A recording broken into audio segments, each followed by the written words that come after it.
د متلونو کیسې د خپل وطنه ګل وطنه له کتاب څخه د کتاب لیکوال عبدالنافع همت، ویاند او چمتو کوونکی سعید لودین.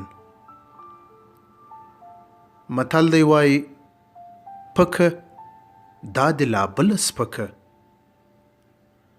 وایي چې یو چا خپل کور ته میلمانه رابللي وه. په رابلل سویو میلمنو کې د یوه میلمه پزه بادو خوړلې وه. کوربه یو زوی درلود چې په سر پک او خورا فسادي او شوخ و. تر میلمستیا مخکې کوربه زوی ته وویل چې بچی په میلمنو کې د یوه میلمه پر پزه دانه راختلې ده.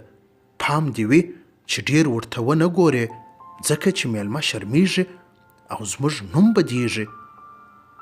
هلک هم هغه دم ورسره ومنله، خو کله چې میلمانه راغلل نو هلک ورغی چې روغبړ ورسره وکړي. کله چې پر هغه میلمه سترګې ولګېدې چې پزه یې بادو خوړلې وه، نو پلار ته یې مخ راواړوه او په لوړ اواز یې ورته وویل: پلاره، تا خو ماته ویلي وه چې د یوه میلمه پزه لږ خوږ ده، دا خو بیخي پزه نه لري. په دې وخت کې پلار د میلمنو په مخ کې ډېر سخت وشرمېدی.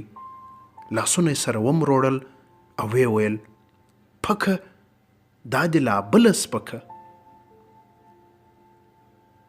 یادونه: دا متل په ډېرو پښتني سیمو کې ویل کېږي.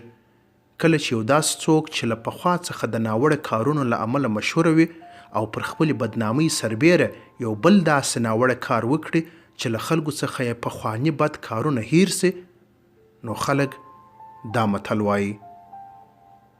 د کتاب لیکوال وایي چې دا کیسه مې د 1990 شمسي کال د زمري د میاشتې پر 12 نیټه د سمسور په نوم یو چا زما د فیسبوک پر پته را استولې ده.